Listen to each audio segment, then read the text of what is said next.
Cricket ஃபேன்ஸுக்கு வணக்கம். So ஃபைனலா ஐபிஎல் அக்ஷன் நடந்து முடிஞ்சுச்சு. ஸோ எல்லா டீமுமே அவங்களுடைய ஸ்லாட்ஸ் எல்லாம் வந்துட்டு ஃபில் பண்ணிட்டாங்க. ஸோ ஒரு சில டீம்ஸ் வந்துட்டு அரையும் குறையுமா இருந்தாலுமே ஓகே அப்படிங்கிற மாரி அட்ஜஸ்ட் பண்ணிக்குவாங்க. ஸோ நம்ம பேச போறது நம்ம சென்னை சூப்பர் கிங்ஸ பத்தி. உண்மையாலுமே ஸ்குவாட் நல்லா இருக்கா? ஸோ எவ்வளோ ரேட்டிங் குடுக்கலாம்? ஸோ எந்த மாரியான பெர்ஃபார்மன்ஸ் அக்ஷன்ல குடுத்துருக்காங்க அப்படிங்கிற கம்ப்ளீட் டீட்டெயிலா பார்க்கலாம். அதுக்கு முன்னாடி ஃபர்ஸ்ட் டைம் சேனலுக்கு வரீங்கன்னா மறக்காம சப்ஸ்கிரைப் பண்ணி சப்போர்ட் பண்ணுங்க. அப்பதான் அப்டேட் எல்லாமே உங்களுக்கு வந்து சேரும். சரி வாங்க வீடியோக்குள்ள போலாம். So first of all Chennai super கிங்ஸை பொறுத்தவரைக்கும் ஃபர்ஸ்ட் டேவா அக்ஷன் சும்மா தீயா இருந்தாங்க. ரவிச்சந்திரன் அஸ்வின், அதுக்கப்புறம் ராகுல் திரிபாதி, கிடைக்கக்கூடிய பிளேயர்ஸ் கான்வே, ரச்சின் ரவீந்திரன் சொல்லிட்டு எல்லாருமே அந்த மினிமம் பிரைஸ் ரேஞ்சிலே டக்கு டக்குன்னு எடுத்தாங்க. அண்ட் நூர் அகமதுக்கு 10 கோடி போனாலும் பரவாயில்ல எங்களுக்கு வேணும். ஏன்னா அவன் மேட்ச் வின்னிங் பவுலர் அப்படிங்கிற மாதிரி நூர் அகமதை ஒரு யங் டேலண்ட மிஸ்ட்ரி ஸ்பின்னரை சேப்பாக்காக எடுத்து வச்சுட்டாங்க. ஸோ இந்த மாதிரி எல்லாமே நல்ல பையா தான் இருந்துச்சு. ஆனா செகண்ட் டேல சாம் கர்னுக்கு அப்புறம் எந்த பையுமே வந்துட்டு இன்டர்நேஷனல் பிளேயர்ஸ் மேக்ஸிமம் இல்லை. ஸோ எல்லாமே இந்த அன்கேப்டு பிளேயர்ஸ் அந்த லிஸ்ட்ல வந்துருச்சுங்க. லைக் ஒரு புவனேஸ்வர் குமார் அவங்க ட்ரை பண்ணியிருக்கலாம். ஒரு நட்டுவை ஆல்ரெடி ஃபர்ஸ்ட் டேவை ட்ரை பண்ணியிருக்கலாம். ஏன்னா இப்போ சிஎஸ்கே உடைய மிகப்பெரிய ஓட்டையே எங்கன்னா பவுலிங் யூனிட்ல அப்படியே நச்சுன்னு தென்படுது. பத்திரானாவை மட்டும் எடுத்துட்டு பார்த்தோம் அப்படின்னா ஸோ அங்கே யாருமே இல்லாத மாதிரி ஒரு கலீல் அகமது வச்சு டெத் ஓவர் நீங்க போட முடியாது.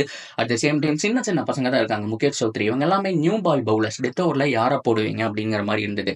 பட் இருந்தாலும் ஸோ ஃபைனலா அவங்க பண்ண பிக்கு செம்மையான ஒரு பிக்கு நேதன் நெல்லிஸ். ஸோ கண்டிப்பா நிறைய பேர் பேசிட்டு இருந்தாங்க சிஎஸ்கே டார்கெட் பண்றாங்க கண்டிப்பா வாங்கிடுவாங்கன்னு சொல்லிட்டு வாங்கியிருக்காங்க. செம்மையான ஒரு பவுலருங்க, அதில் மாற்றமே கிடையாது. டெட் ஓவர்லையும் நீட்டாக போடுவார். ஸோ போன தடவை வந்துட்டு பஞ்சாப்ல இருந்தாருன்னு நினைக்கிறேன். ஸோ அந்த அளவுக்கு அவருடைய பெர்ஃபார்மன்ஸ் அப்படிங்கிறது நல்லா தான் இருந்தது.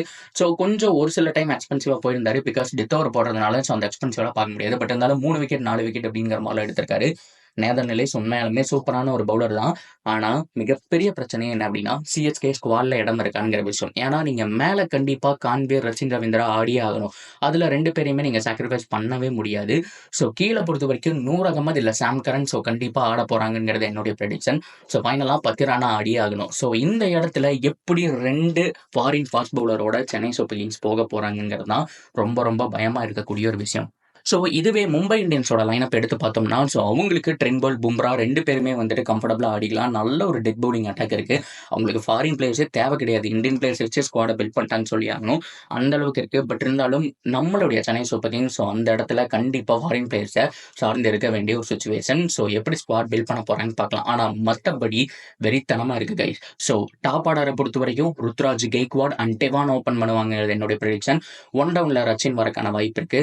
ஸோ அதுக்கப்புறம் வந்துட்டு ராகுல் திரிபாதி, ஸோ அதுக்கப்புறம் சிவம் துபே, ஸோ அதுக்கப்புறம் எம்எஸ் தோனி, ஜடேஜா, அஸ்வின், சாம் கரன், ஸோ அதுக்கப்புறம் வந்துட்டு பத்திரானா அப்படிங்கிற மாதிரி இருக்கும். ஸோ இந்தியன் ஃபாஸ்ட் பவுலரை பொறுத்த வரைக்கும் தான் ஸோ அந்த சிங் அப்படின்னு சொல்லிட்டு ஒருத்தர் எடுத்தாங்க இல்லையா, அவர் வரக்கான சான்ஸ் இருக்கு. அப்படி இல்லைன்னா முகேஷ் சௌத்ரி நியூ பால்ல போறதுக்கான சான்ஸ் இருக்கு. உண்மையாலுமே சூப்பர் பவுலர் தான்.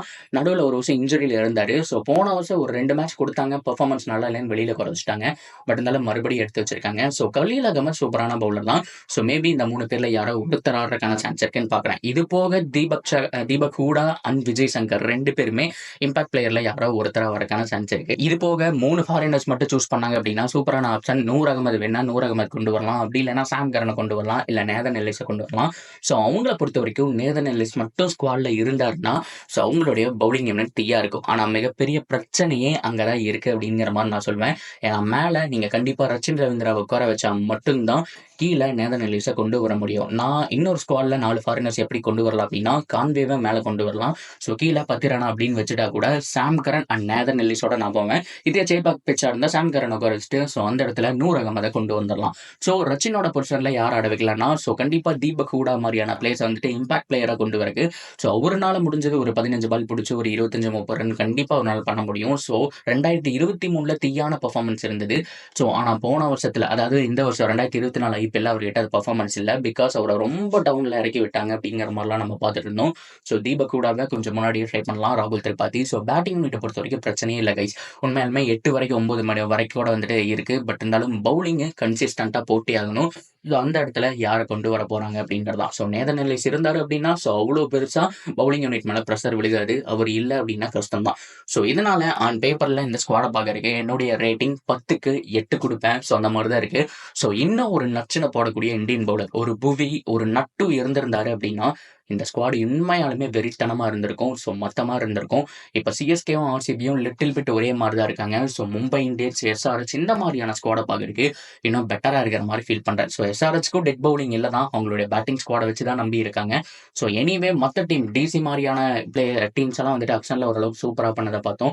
அட் த சேம் டைம் வந்துட்டு கண்டிப்பா புஷ் பண்ணிருவோம் அப்படின்னு நினைக்கக்கூடிய பஞ்சாப்ஸ் வந்துட்டு அங்கங்க சொதப்புனாங்க. பட் ஓவராலா அவங்களுடைய ஸ்குவாடு ஓரளவுக்கு பெட்டரா பில்ட் பண்ணி வச்சிருக்காங்க. ஸோ ஓவராலா எல்லா ஸ்குவாடுமே எப்படி இருக்க போறாங்கன்னு சொல்லிட்டு செப்பரேட் வீடியோல பார்ப்போம். நீங்க சென்னை சூப்பர் கிங்ஸை பத்தி என்ன நினைக்கிறீங்க? அவங்களுடைய பெஸ்ட் 11 எதுவா இருக்குங்கிறத கமெண்ட்ல சொல்லுங்க. தொடர்ந்து அப்படியே சேனலோட நினைச்சிருங்க. மறக்காம சப்ஸ்கிரைப் பண்ணி சப்போர்ட் பண்ணுங்க.